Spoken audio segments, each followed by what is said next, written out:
Hi, I've been seeing a lot of tutorials online about baking bread, especially sourdough bread, while we're all home. And I've been baking bread for years and been using a sourdough starter from San Francisco. And one thing I've noticed about tutorials is that they are kind of fussy and make things more complicated than I've found it has to be. So I want to just show you kind of my step-by-step process, keeping things as simple as possible to get some very tasty sourdough bread, a little loaf, and I'm also going to make some bagels, which turns out are pretty easy to make, just a little extra step of boiling them in some water before they go in the oven. So I hope you enjoy. Okay, so the first step is going to be to reactivate my starter. This is about a cup of starter that's been in the fridge for a few days since the last time I stirred up some dough. And so all I'm going to do is add water and flour in a 1-to-1 ratio, 1 cup of bread flour and a cup of water. Water's a little bit warm. I'm just going to kind of stir that together till the flour's all wet.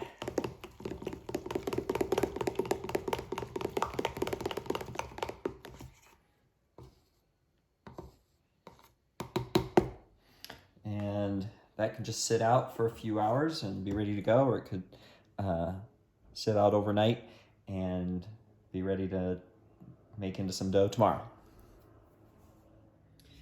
Okay, so now that the starter has sat overnight, I'm gonna make some basic dough.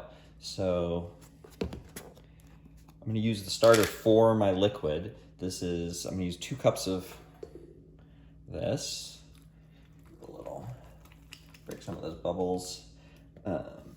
Use 2 cups, which is equivalent to a cup and a half of water and a cup and a half of flour. So pull a little bit of that out. There we go. So I have my 2 cups of starter that's going to turn into the dough, and I want to replenish the starter, so I'm just going to put in half a cup of bread flour and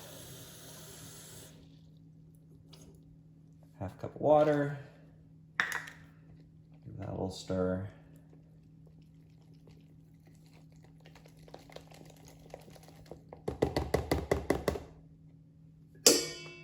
And that's ready to go back in the fridge for a few days for next time. So to get the dough started, I'm just gonna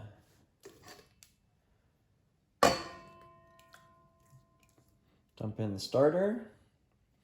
And since we've got a cup and a half of water and a cup and a half of flour, we want to add 3 more cups of flour to give it a 3-to-1 ratio. So I've got 2 cups of bread flour. I'm going to throw in 1 cup of rye flour. And then to start with, I could put this on the mixer, but I'm just going to kind of mix in, get all that flour wet so it can start to hydrolyze.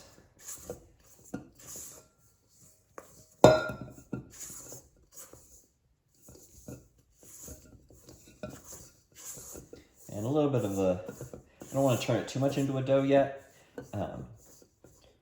We'll leave it a little crumbly and broken up so that we can work some salt in, and if we need to, a little bit of water. But I'm going to just let this sit for at least 15 minutes, up to an hour, just for it to hydrate the flour and start breaking down the starches so that the yeast and bacteria have something to feed on to make the bread rise.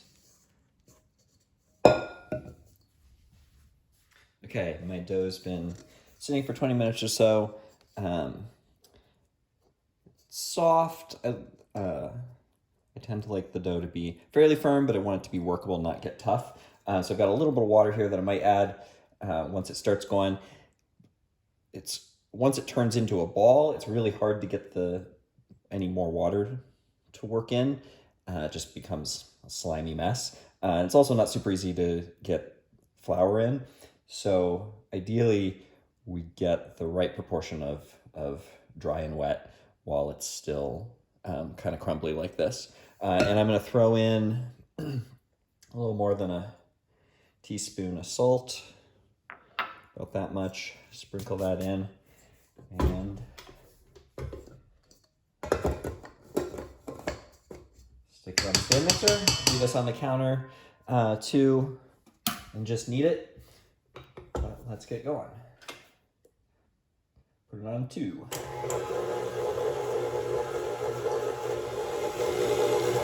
So there's what it looks like. At this point, it's kind of crumbly.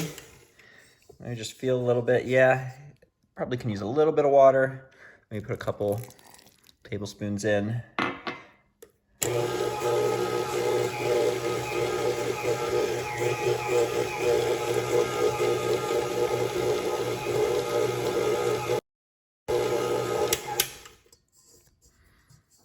A little bit of dry there. This bit's wet. That seems like it's going to be about right. So I'm just going to let that go for a few minutes.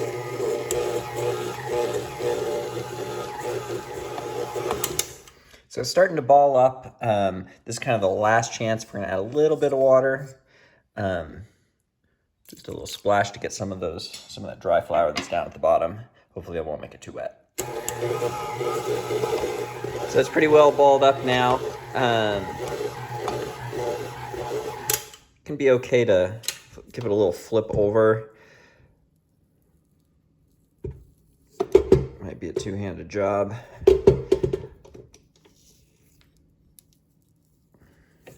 Let it incorporate a little bit, different parts. So we just want to have it mix for 5 or 10 minutes, kind of get a silky appearance to it as the gluten gets worked real well, so that it'll make a real nice dough and loaf. Once the gluten starts to develop, sometimes it just kind of sticks to the hook. Maybe it's not doing so much kneading at that point. You can pause it. Just kind of break it off and give it a fresh start.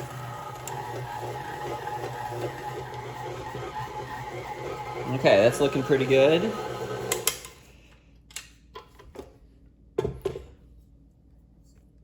Once it's well kneaded and it's kind of got that silky look to it, it's ready to rise. And you've got some flexibility here. You can put it in the fridge overnight and let it rise real slowly, and then warm it up and let it rise a little bit more the next day. You can put it in a proofing oven, or I have a box that I can just turn the stove on real lightly underneath to get it to about 95 or 100 degrees. Or in this case, I'm just going to let it sit on the counter covered for a little bit so that I can come back to it in a little while. Okay, so since I want this to rise a little bit faster, I want to double in size in an hour and a half or so, and I don't have an oven with a proofing feature. I have kind of a makeshift setup. I'm just going to set this here. I've got a kind of heavy plate on one of the burners, and I'm just going to turn that burner on just till it turns on super low. That won't get very hot. And I have a big box that I scavenged from my nephew's fort downstairs. I'm just going to cover that up, trap some heat. I made a little hole, put the candy thermometer in, and just keep an eye on that, and hopefully get it up around 100 degrees so it'll rise a little bit faster. Let the dough rise a little over 2 hours, I think. So it's more than doubled in size. So I'm just gonna take it out and see how much it weighs so we can divide it evenly. You can just see it kind of collapses when I do that. Just get it all scraped out. And 868 grams. So a little less than 110 if I'm gonna split it into eighths. So we'll go for, so what I'm gonna do is I'm gonna make some, a little loaf, and then also 4 bagels. So just kind of split it. 476. This doesn't have to be precise, I just like having them be nice and even. Just kind of get this into our loaf. I'm just gonna do this super easy. We just wanna create some tension around the outside, so I'm gonna kind of fold it over on itself a couple of times, kind of round it. Maybe make it a little bit oblong, but I'm kind of tucking under. But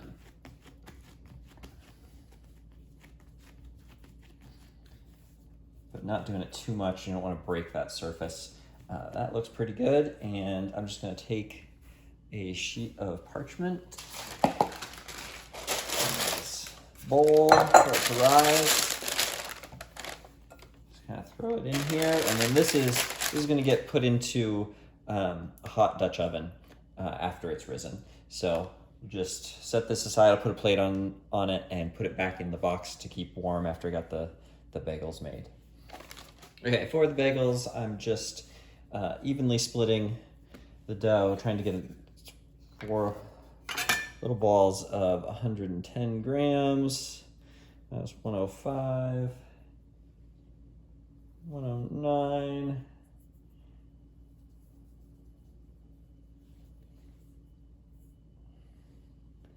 Okay, 110 and 110. So there we go, we got 4 even balls. And what I want to do is shape these in kind of a little, we'll flatten it out, and I want to create some of that tension the same way, just kind of folding it over on itself.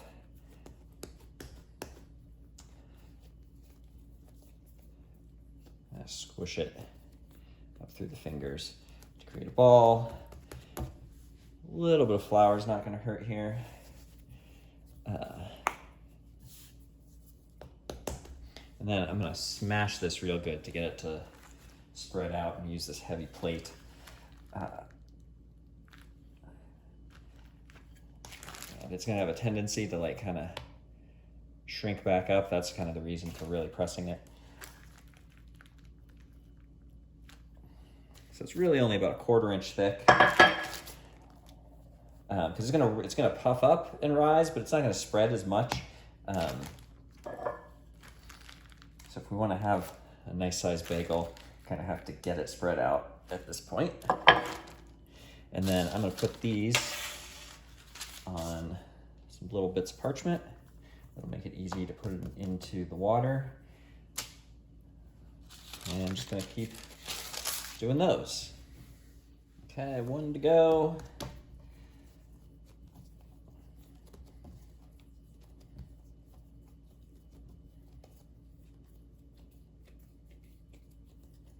It's okay for the bottom to be sticky, that'll help it spread out.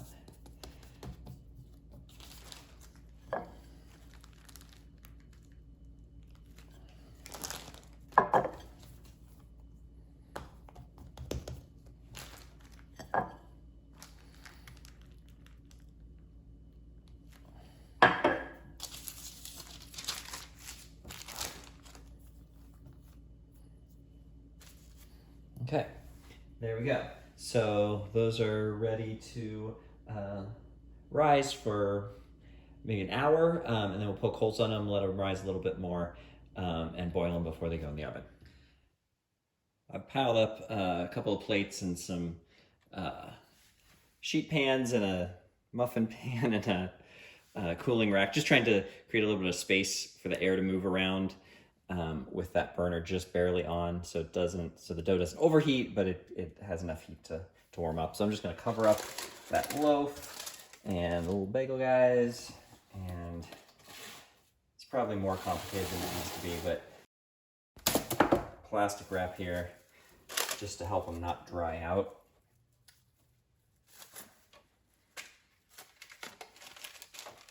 And I'm actually going to add just a little bit of hot water.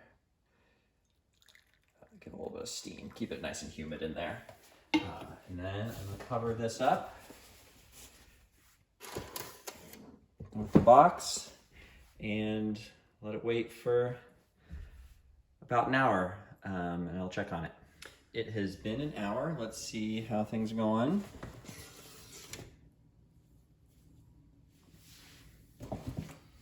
Give ourselves some light.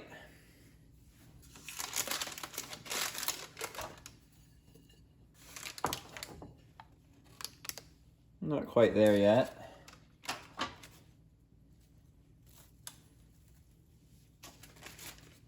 But I do think we can put some holes in these bagels. So I'm just going to take this very gently so I don't deflate it. And kind of just poke my fingers through and give it a little twirl.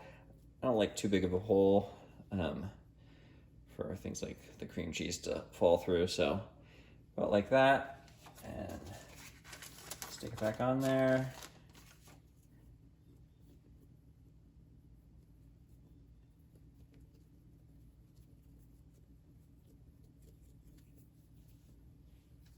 And we'll do all 4 of these, cover it back up, and let everything rise for maybe another half an hour. So right after I paused the camera, I heard a pop, and the very thick homemade plate that I had on the burner cracked. So now it's only good for a buffer for heat for raising bread, I guess. Anyway, I just started the oven preheating, and I put a Dutch oven in there for the loaf to go into, and while we're waiting for that to warm up, I'm gonna boil the bagels. Throw a little bit of salt in this water. And then also, that was maybe a little less than a teaspoon. About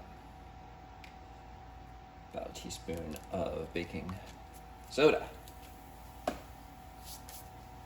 And crank up the heat a little bit.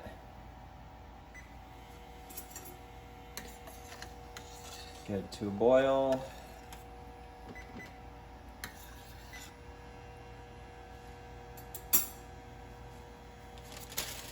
And then we're gonna put these bagels in for 1 minute on each side.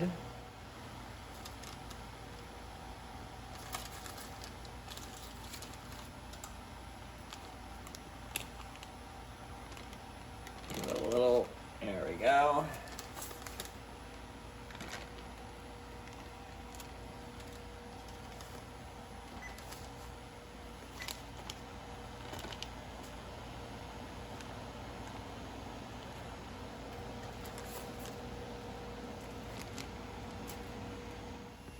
Okay, those are puffing up nice. I'm gonna want to be able to spread those out back on the parchment. So just give them a little flip.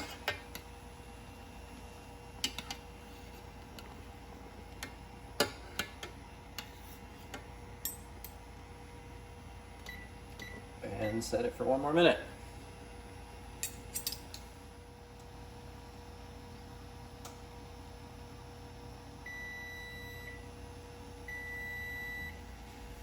Okay.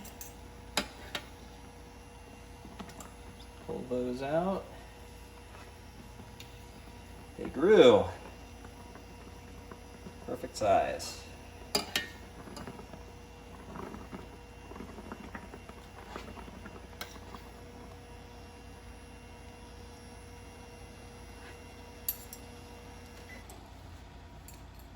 Okay.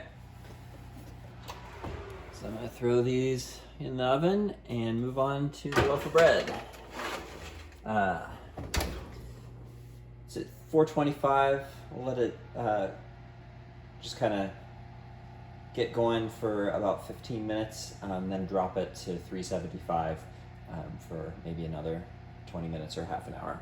I just turned the bagels down to 375, and I'm gonna score this loaf. I have a little razor blade, but a sharp knife work too. And this helps it expand, the crust open up in a controlled way. So I'm just gonna score it like 3 lines. You can get creative. About a 1/4 inch deep.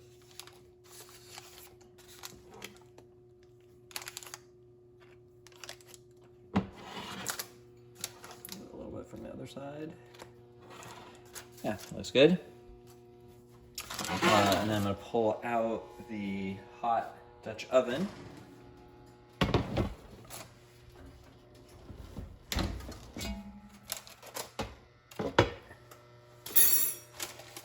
And just gently transfer the loaf into here. You can also just let it rise in the Dutch oven, but this can help it puff up.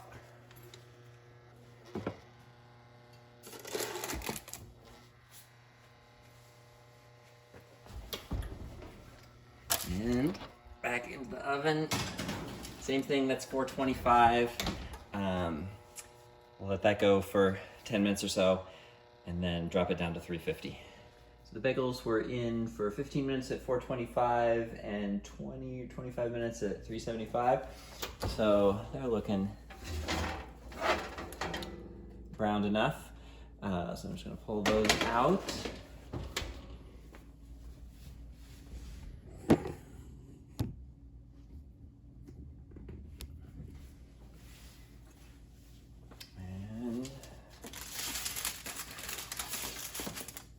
Get them on the cooling rack. Those look pretty good. Okay, I got a little distracted. I think it's been a little more than half an hour, but let's pull this out and see how it looks. Oh, that is ready to come out.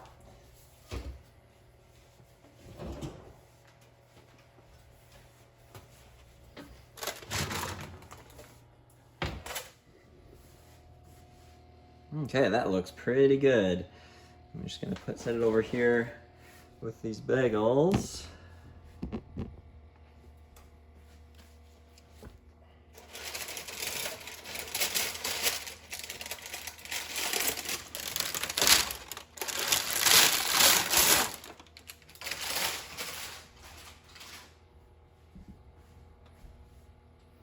Very good. So that's it. Quick, easy sourdough bread. So even though it takes most of the day, not really that much time, that much labor involved in making some basic rye sourdough bread and bagels. Once they come out of the oven, let them cool for a little bit before you open them up.